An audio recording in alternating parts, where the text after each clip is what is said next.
আসসালামু আলাইকুম রহমতুল্লাহি ওয়া বারাকাতুহু। সম্মানিত হিস্ট্রি ইসলামের দর্শক, আশা করি মহান রব্বুল আলামিনের অশেষ রহমতে সবাই ভালো আছেন। আজকে আমরা ইয়াজুজ মাজুজ ও তাদের প্রাচীরের বর্ণনা সম্পর্কে জানব। ইয়াজুজ মাজুজরা যে হজরত আদম আলাইহিস সালামের বংশধর, এ ব্যাপারে কারো দ্বিমত আছে বলে আমাদের জানা নেই। প্রমাণ হলো সহিহ বুখারী ও মুসলিমে বর্ণিত হযরত আবু সাঈদ রাদিয়াল্লাহু আনহু এর হাদিস। তিনি বলেন, রাসূল সাল্লাল্লাহু আলাইহি সাল্লাম ইরশাদ করেছেন, কিয়ামত দিবসে আল্লাহ তাআলা আদেশ দিবেন, হে আদম, ওঠো, তোমার বংশধরদের মধ্য থেকে জাহান্নামীদেরকে জাহান্নামের দিকে পাঠিয়ে দাও। হযরত আদম আলাইহিস সালাম বলবেন, হে আমার প্রতিপালক, জাহান্নামীদের সংখ্যা কত? আল্লাহ তাআলা বলবেন, প্রতি ১,৯৯৯ জন জাহান্নামী, আর একজন মাত্র জান্নাতি। সুবহানাল্লাহ। তখন শিশুগণ বৃদ্ধে পরিণত হবে, গর্ভবতী নারীদের গর্ভপাত ঘটবে এবং তুমি তাদেরকে মাতালের মতো দেখতে পাবে, যদিও তারা নেশাগ্রস্ত নয়। বস্তুত আল্লাহর শাস্তি কঠিন।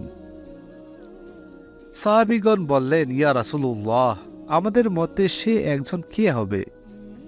জবাবে রাসূল সাল্লাল্লাহু আলাইহি ওয়াসাল্লাম সুসংবাদ গ্রহণ করো যে তোমাদের থেকে হবে একজন, আর ইয়াজুজ মাজুজের মধ্য থেকে হবে ১,০০০ জন।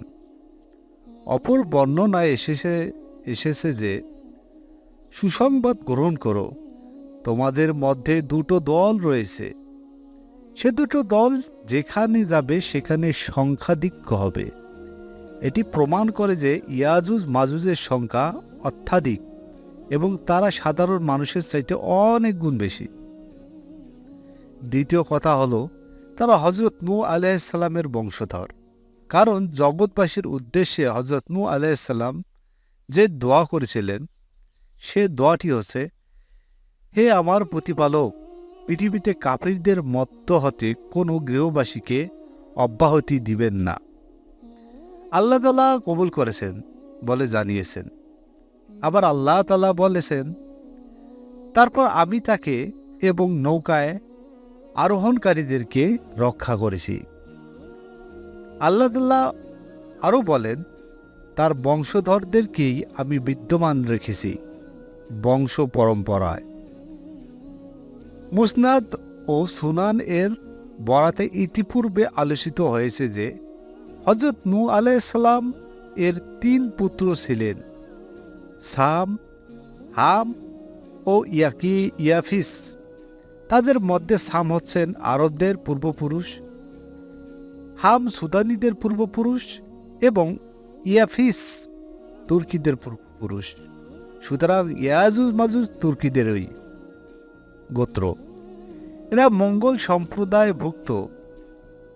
দুর্ধর্ষতা এবং ধ্বংস সাধনে এরা মঙ্গলদের অন্যান্য শাখার তুলনায় অগ্রগামী। সাধারণ মানুষের তুলনায় সাধারণ মঙ্গলদের যে অবস্থান, সাধারণ মঙ্গলদের তুলনায় ইয়াজুজ মাজুজের অবস্থা তদ্রূপ। কথিত আছে যে তুর্কিদের এরূপ নামকরণের কারণ হল বাদশাহ জুলকারনাইন যখন তার ঐতিহাসিক প্রাচীর তৈরি করেন, তখন ইয়াজুজ মাজুজকে ওই প্রাচীরের পেছনে থাকতে বাধ্য করেন। এদের একটি গোত্র বিচ্ছিন্ন হয়ে প্রাচীরের এদিকে রয়ে গিয়েছিল। এদের দুর্ধর্ষিতা পূর্বোক্তদের সমপর্যায়ে ছিল না। এদেরকে প্রাচীরের এ পাশে রেখে দেওয়া হয়েছিল, তাই তাদের নাম হয়েছে তুর্ক বা পরিত্যক্ত। কেউ কেউ বলেন যে ইয়াজুজ মাজুজের সৃষ্টি হযরত আদম আলাইহিস সালামের স্বপ্নদোষকালীন বীর্য থেকে।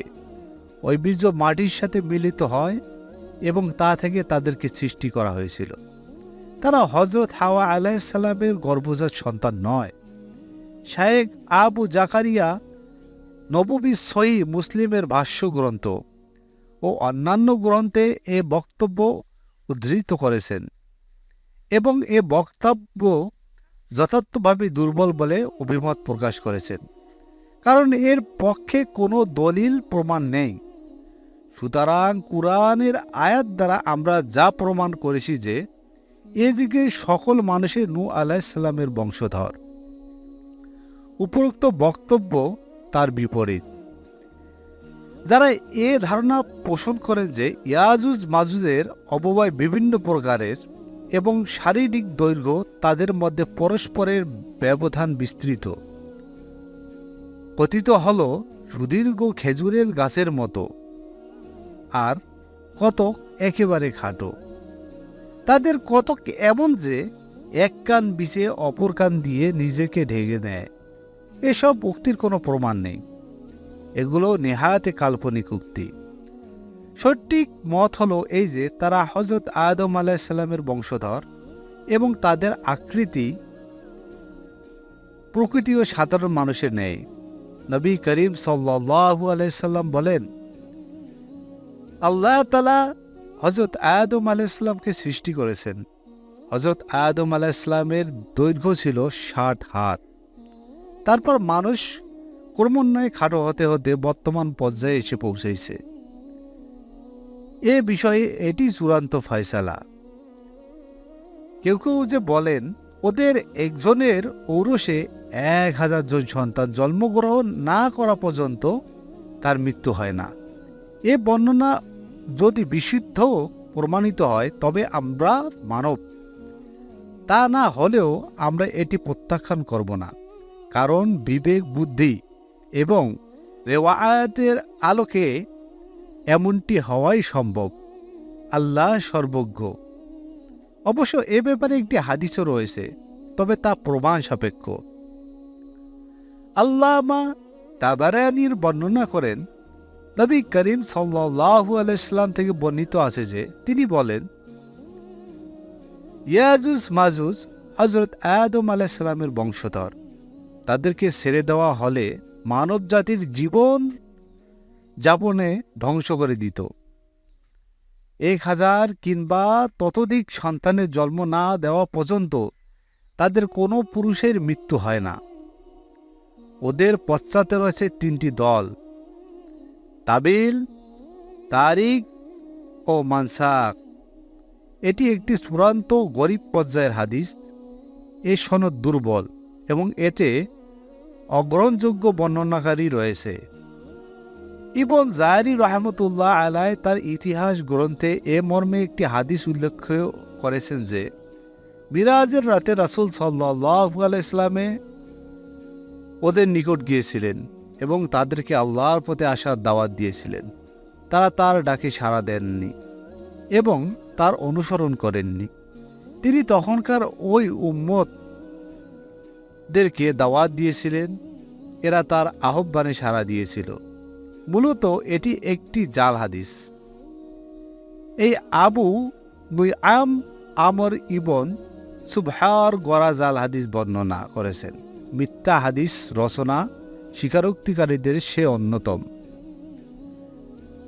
যদি কেউ প্রশ্ন করেন যে সহিহ বুখারী ও সহিহ মুসলিম হাদিস কি করে প্রমাণ করে যে কিয়ামতের দিন ইয়াজুজ মাজুজ সম্প্রদায় ইমানদারদের বদলে যাবে জাহান্নামে, অথচ ইয়াজুজ মাজুজের নিকট তো কোনো রাসূল প্রেরিত হয়নি, অথচ আল্লাহ তাআলা বলেছেন, আমি রাসূল না পাঠানো পর্যন্ত কাউকে শাস্তি দেই না।